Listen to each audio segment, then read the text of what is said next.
Assalamualaikum warahmatullahi wabarakatuh. Di sini kelompok kami akan mempresentasikan tentang perhitungan biaya pesanan dan biaya proses. Di sini akan dijelaskan oleh saya sendiri, yaitu Ubaidillah Perdana Putra, NIM 1910421068. Yaitu A. Sistem perhitungan biaya produk. Menentukan biaya yang akurat dari suatu produk atau jasa sangatlah penting bagi keberhasilan perusahaan di sebagian besar industri. Sebagai contoh, Smith Fabrication Inc. di Kent, Washington menggunakan sistem perhitungan biaya produk untuk memperkirakan biaya dan membebankan pelanggan atas produk logam lembaran yang disediakan bagi produsen lain.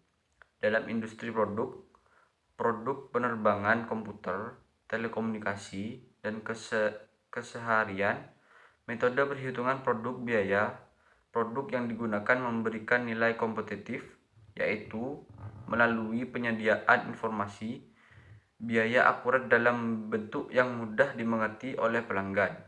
Demikian pula, kurs industri menawarkan harga yang kompetitif atas jasa pemrosesan menggunakan mesin melalui penggunaan penghitungan biaya produk berdasarkan harga pasar wajar.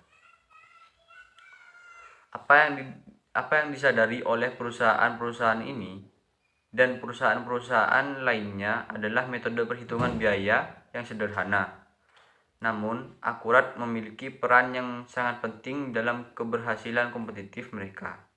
Contoh lainnya adalah pembangunan dan renovasi rumah, di mana perhitungan biaya produk adalah sangat penting untuk memperkirakan biaya dan menetapkan harga pesanan.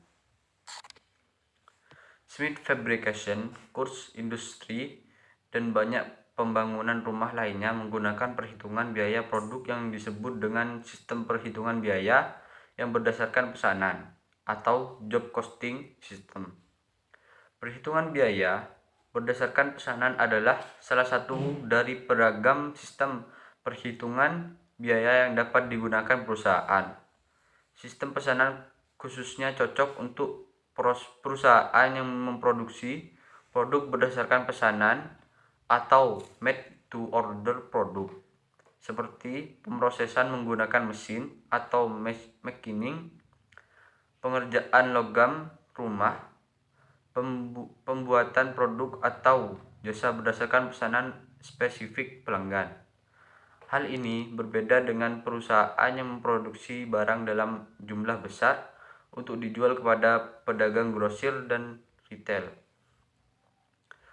Perusahaan-perusahaan ini tidak secara langsung berhubungan dengan konsumen akhir. Perhitungan biaya produk atau produk costing adalah proses pengumpulan, pengelompokan, dan pembebanan biaya-biaya bahan baku, tenaga kerja langsung, dan overhead pabrik pada produk dan jasa. Perhitungan biaya produk memberikan informasi biaya yang berguna bagi perusahaan manufaktur maupun perusahaan non-manufaktur. Berikut perbedaan antara job order cost dan proses cost system. Pengertian biaya pesanan merupakan suatu sistem pengumpulan biaya produksi yang didasarkan pada produk yang dipesan oleh pelanggan. Dengan demikian, maka produk yang dihasilkan pun merupakan produk yang spesifikasinya berdasarkan pada sistem pemesanan. Harga pokok per unit produk merupakan total biaya produk atas produk yang dipesan dibagi dengan jumlah produk pesanan tersebut. Menggunakan mesin atau machining, pengerjaan logam rumah, pembuatan produk atau jasa berdasarkan pesanan spesifik pelanggan. Hal ini berbeda dengan perusahaan yang memproduksi barang dalam jumlah besar untuk dijual kepada pedagang grosir dan retail. Perusahaan-perusahaan ini tidak secara langsung berhubungan dengan konsumen akhir. Perhitungan biaya produk atau produk costing adalah proses pengumpulan, pengelompokan, dan pembebanan biaya-biaya bahan baku, tenaga kerja langsung, dan overhead pabrik pada produk dan jasa. Perhitungan biaya produk memberikan informasi biaya yang berguna bagi perusahaan manufaktur maupun perusahaan non-manufaktur.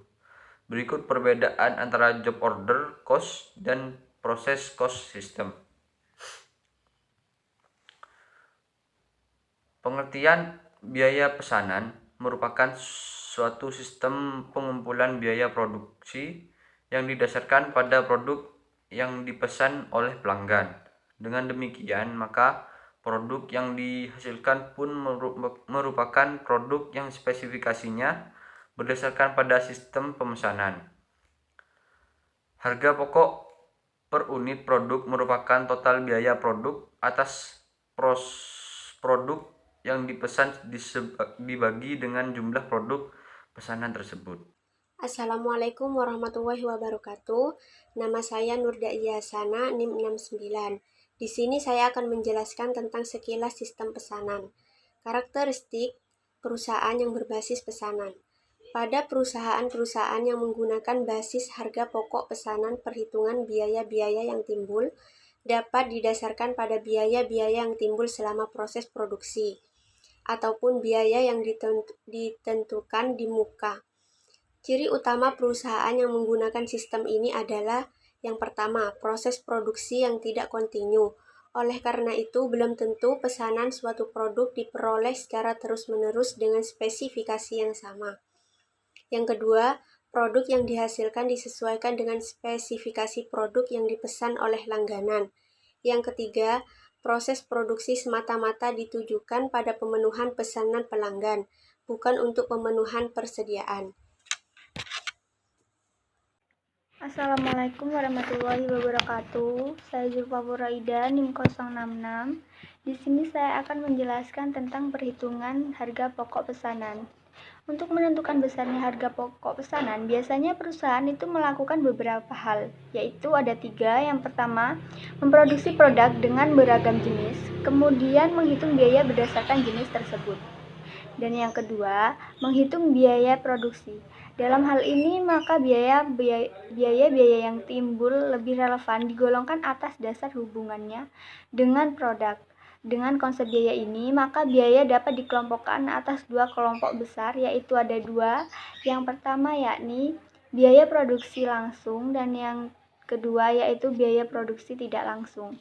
Untuk yang terakhir yaitu harga pokok per unit produk yang ditawarkan didasarkan pada total biaya produksi dibagi dengan jumlah unit yang dihasilkan. Assalamualaikum warahmatullahi wabarakatuh. Saya M. Yusuf Kifti, NIM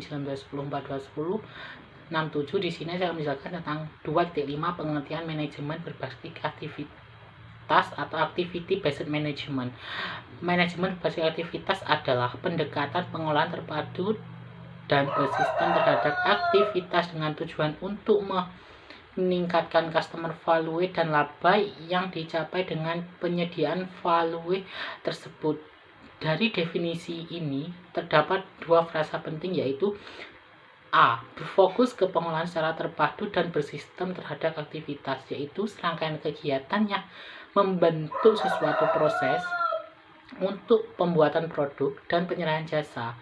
Di dalam manajemen tradisional, peroleh pembuatan produk dan penyerahan jasa dipecah ke dalam bagian-bagian yang lebih kecil karena diyakini bahwa jika pengerjaan bagian-bagian yang lebih kecil dilaksanakan secara berkualitas dan efisien, proses pembuatan produk dan penyerahan jasa secara keseluruhan akan berkualitas dan efisien. Oleh karena itu, manajemen berbasis aktivitas berusaha memadukan kembali proses pembuatan tradisional tersebut dengan memfokuskan ke pengolahan secara terpadu dan berbasis sistem terhadap aktivitas pembuatan produk dan jasa. B. Bertujuan untuk meningkatkan customer value dan laba. Tujuan manajemen praktik aktivitas adalah untuk menginformasi secara berkelanjutan terhadap customer value dan penghilangan pemborosan. Dengan hilangnya pemborosan tersebut, biaya dapat berkurang dari dihilangkan pemborosan. Pemborosan diakibatkan oleh adanya aktivitas, bukan penambahan nilai atau non-value added activity, dan aktivitas penambahan nilai value added activity yang tidak dilaksanakan secara efisien. Dengan demikian, fokus manajemen berbasis aktivitas adalah penyebab terjadinya biaya itu sendiri.